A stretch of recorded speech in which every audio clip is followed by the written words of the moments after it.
बहुत समय पहले की बात है। एक बौद्ध भिक्षु थे। उनके बहुत सारे शिष्य थे जो अपने गुरु को बहुत पसंद करते थे। वे सारे शिष्य अपना सारा काम एकदम नियत समय पर करते थे और अपने गुरु की बहुत इज्जत करते थे। वे लोग समय पर जागते थे, समय पर प्रार्थना करते और ध्यान करते।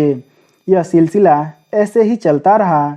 फिर अचानक एक दिन उन बौद्ध भिक्षु की तबीयत खराब होने लगी, क्योंकि उनकी उम्र बहुत ज़्यादा हो गई थी। सभी शिष्य बहुत चिंतित हो गए और सोचने लगे कि गुरु जी के बाद उनका उत्तराधिकारी कौन बनेगा। उन बौद्ध भिक्षु के शिष्यों में से बहुत से शिष्य ऐसे थे जो बौद्ध भिक्षु के प्रिय शिष्य थे।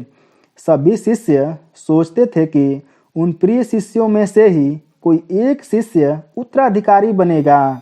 लेकिन बौद्ध भिक्षु ने ऐसे शिष्य को अपना उत्तराधिकारी बनाया जिसे देखने के बाद सारे शिष्य क्रोधित हो गए। वे सब सोचने लगे, इतने अच्छे और गुणवान शिष्यों के होने के बावजूद भी गुरु जी ने ऐसा गलत फैसला कैसे ले लिया।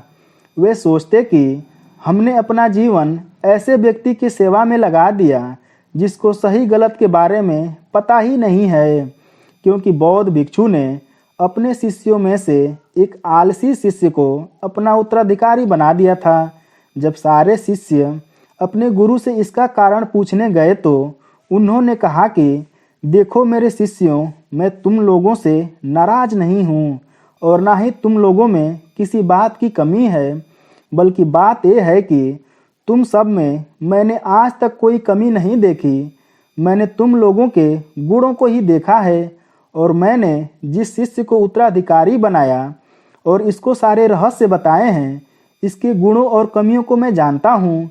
मेरे जाने के बाद तुम सब तो अपने गुणों के वजह से अपने अपने जीवन में सफल हो जाओगे, मगर इस आलसी शिष्य का जीवन बर्बाद हो जाएगा।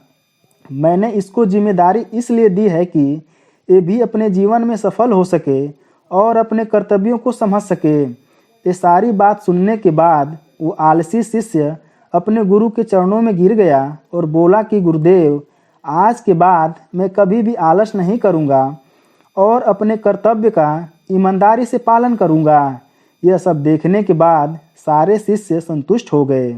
दोस्तों, हम भी अपने जीवन में यही करते हैं। जो गुणवान व्यक्ति होते हैं उनको हम महत्व देते और जिस व्यक्ति में कमियां होती हैं हम उनको महत्व नहीं देते हैं।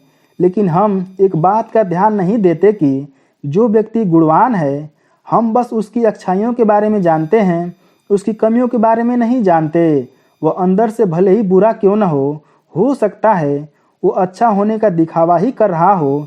इसलिए कभी भी गुणहीन व्यक्ति को बुरा नहीं समझना चाहिए, क्योंकि वो जैसा भी होता है आपके सामने होता है। हमें उस व्यक्ति के अंदर की अच्छी बातों को देखने की ज़रूरत होती है। इसलिए हमेशा ऐसे व्यक्ति पर भरोसा करना चाहिए जिसकी अच्छाइयाँ और कमियाँ दोनों के बारे में आप जानते हो।